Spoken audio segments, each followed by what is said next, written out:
Muy buenas a todos y bienvenidos una vez más aquí a la cadena de bloques. Y hoy vamos a hablar sobre un tema que os puede resultar interesante, un tema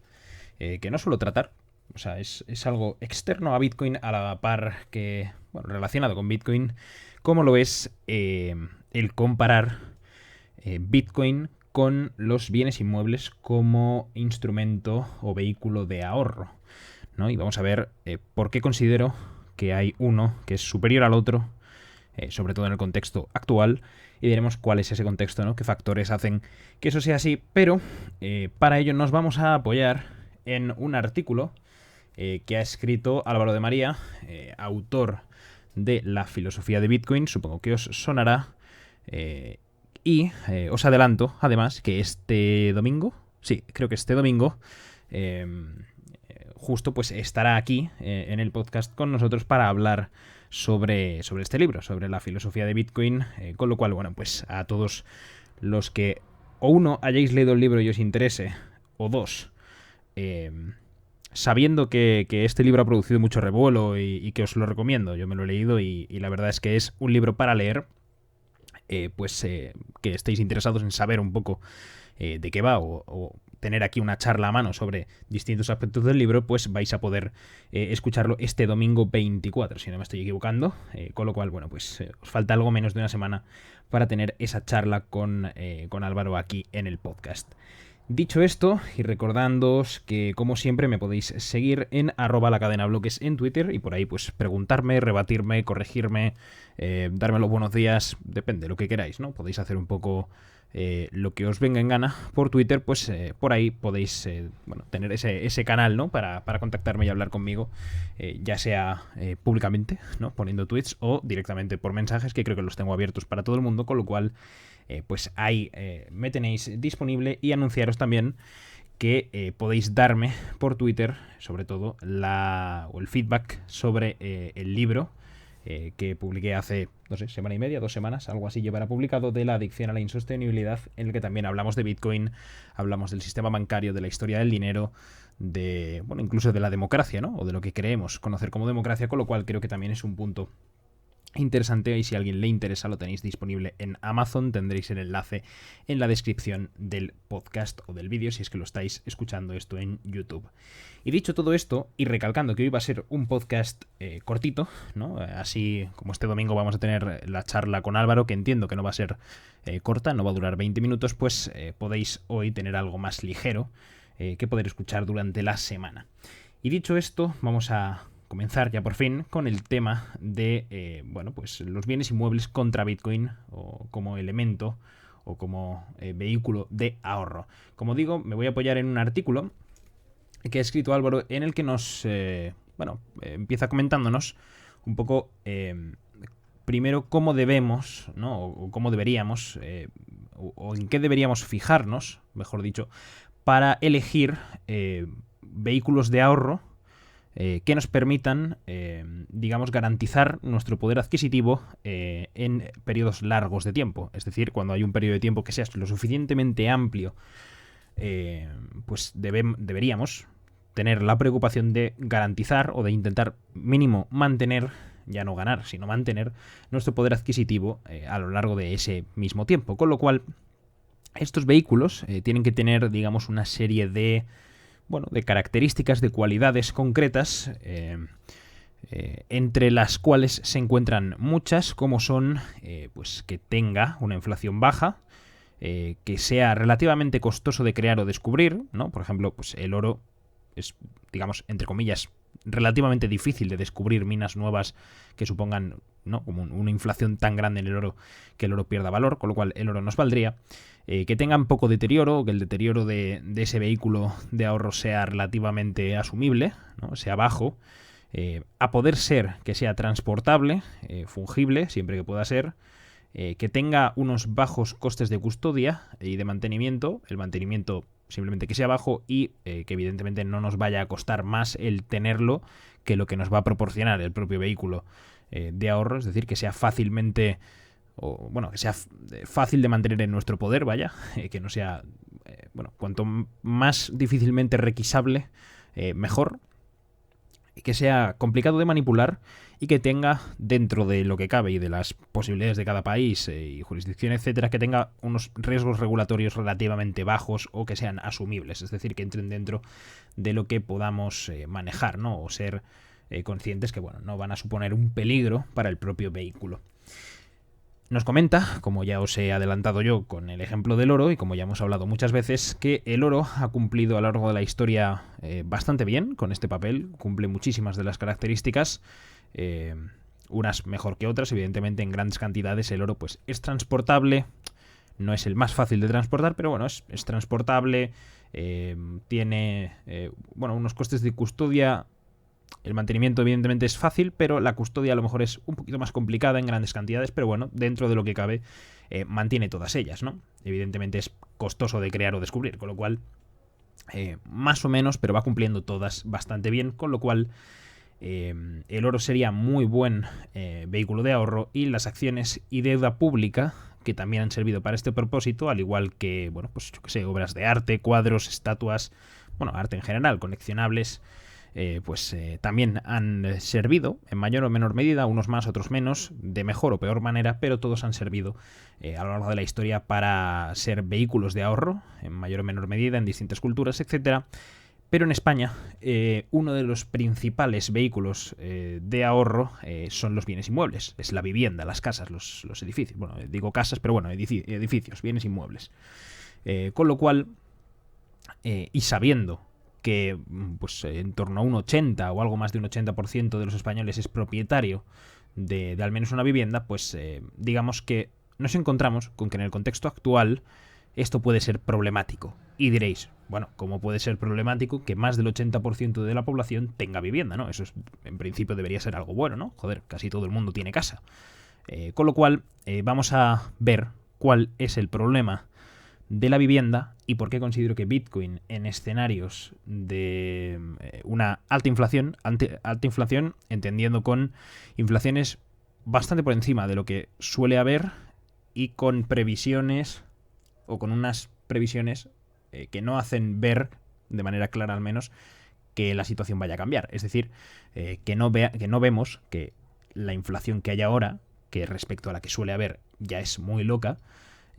vaya a revertirse y vaya a empezar a bajar, sino lo contrario, es decir, que puede que incluso siga aumentando,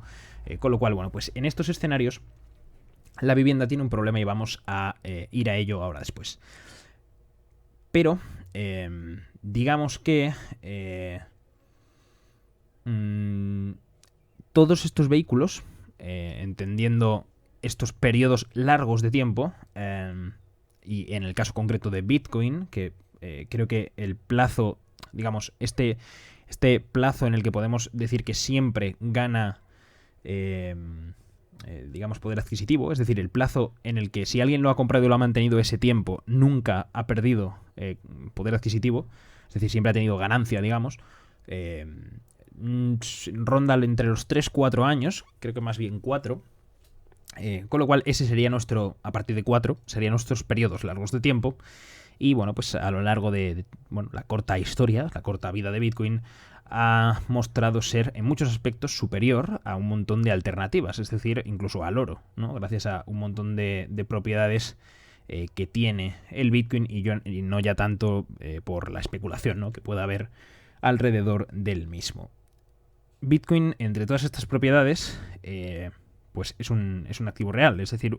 no tiene un riesgo de contrapartida, es escaso, tiene una oferta fija, conocida de antemano, más concreta que el oro, porque el oro al final pues siempre podemos descubrir, ¿no?, que caiga un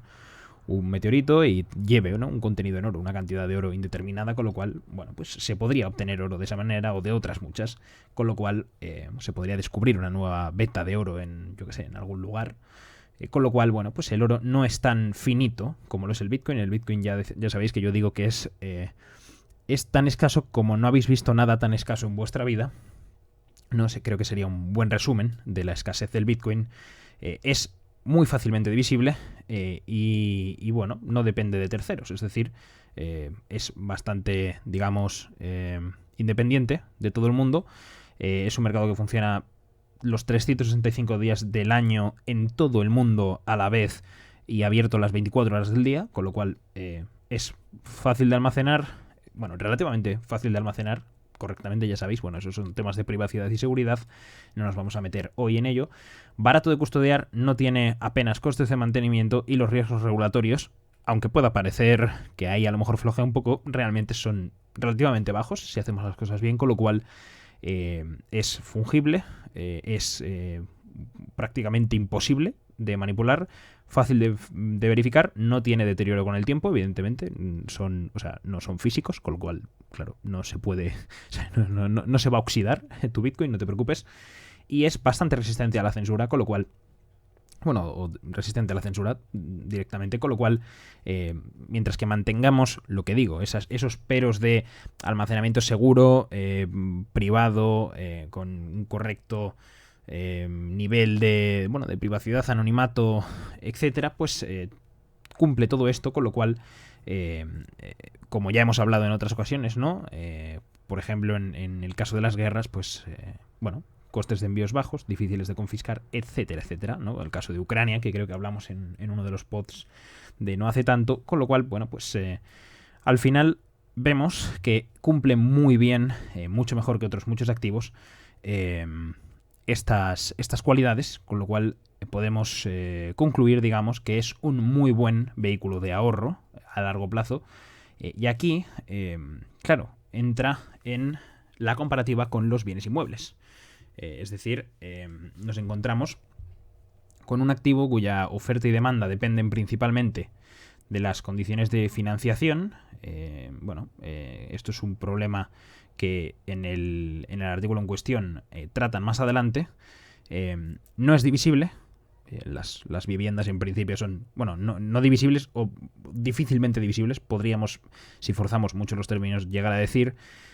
Por lo que, bueno, en caso de que necesitases liquidez, ¿no? Tendrías que liquidar el bien de manera íntegra, es decir, no podrías vender media casa, ¿no? Tendrías que vender la casa entera. Esto, como digo, bueno, tiene algún pero pequeño, pero a grandes rasgos es así, con lo cual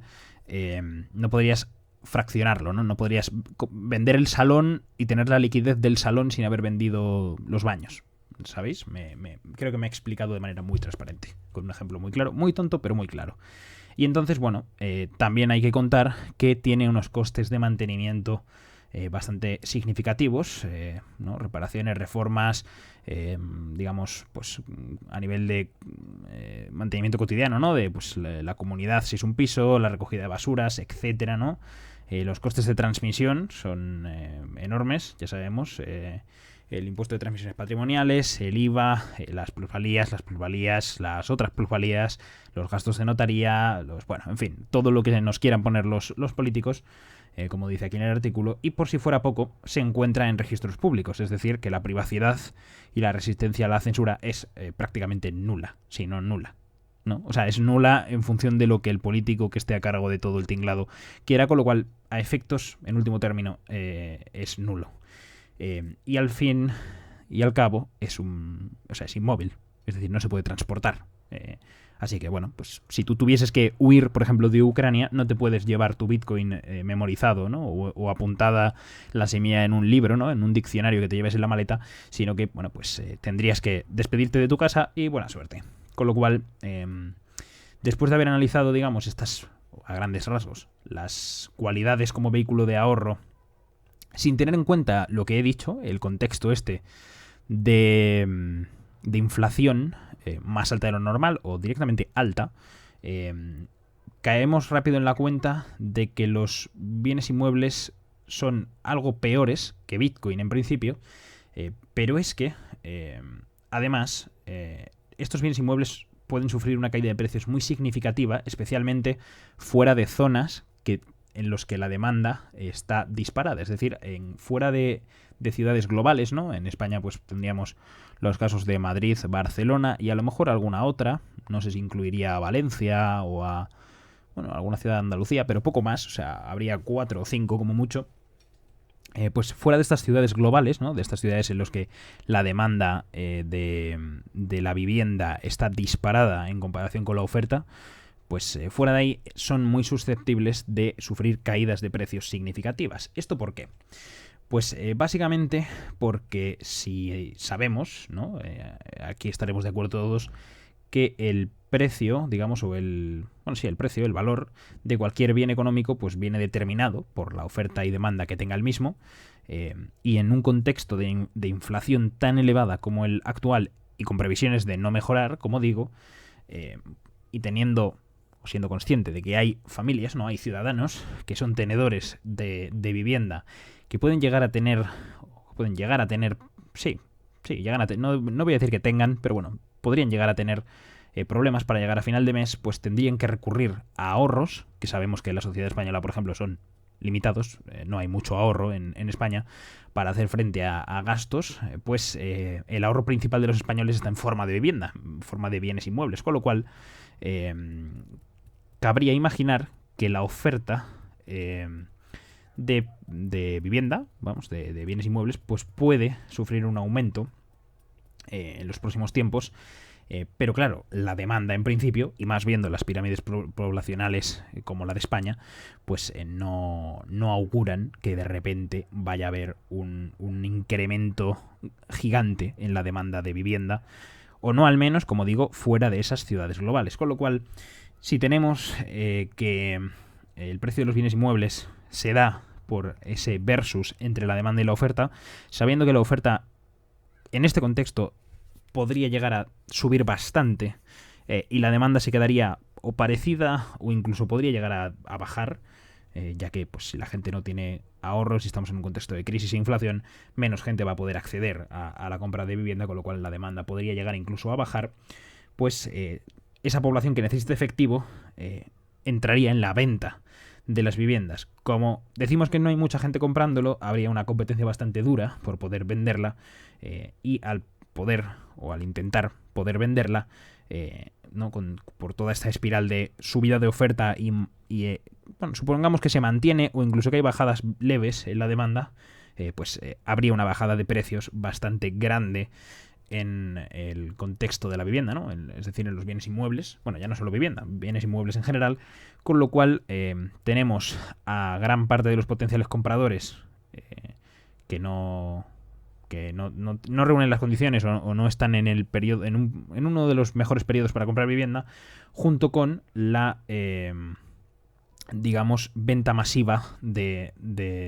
bienes inmuebles para conseguir liquidez para poder asumir el coste de vida, ¿no? Es decir, para llegar a final de mes. Con lo cual, todo esto sumado a la escasez de jóvenes, por lo que decía, por la pirámide poblacional, por la demografía española, pues todos estos contextos, sin contar pues subidas de impuestos, precariedad laboral, etcétera, ¿no? Un montón de aspectos de una recesión económica e inflación bastante interesante, pues tenemos que esto nos lleva, digamos, a que la vivienda no sea el mejor de los elementos o el mejor de los vehículos de ahorro en estos momentos, sobre todo comparado con otras alternativas como lo son Bitcoin, que Bitcoin muchas veces parece que es como muy a largo plazo, es decir, no como que hay mucha gente que no lo llega a ni siquiera contar como vehículo de ahorro por la alta volatilidad, etcétera. Creo que la pega de la alta volatilidad a corto plazo, insisto, no es tal la alta volatilidad, es decir, cuando hablamos de alta volatilidad creo que confundimos muchas veces, no creo que haya una tan altísima volatilidad, a lo mejor un día hago un podcast sobre esto, pero en principio, como vemos, hay o existe este problema de la inflación que genera que este instrumento de ahorro, este vehículo de ahorro que es los bienes inmuebles, pues se vea bastante empeorado, ¿no? Es decir, que sea bastante peor que en unas circunstancias normales, sobre todo enfrentándose a Bitcoin. Y dicho esto, y anunciando que este domingo tenéis o vais a tener a Álvaro de María hablando del libro, ¿no? de la filosofía de Bitcoin por aquí, pues me despido. Espero que os haya resultado interesante. Al final, siempre que intento hacer uno breve, me acabo yendo siempre a los 20 minutos. Pero bueno, que os haya resultado interesante, entretenido, que incluso hayáis aprendido algo, podéis debatir esta idea mía y bueno, como habéis visto en el artículo en el que me he ido apoyando, pues parece que Álvaro piensa parecido a cómo pienso yo, pues espero que incluso podráis o hayáis podido aprender algo y nos vemos, como os digo, con esa pedazo de entrevista este mismo domingo. Y nos vemos en un nuevo pod de la cadena de bloques.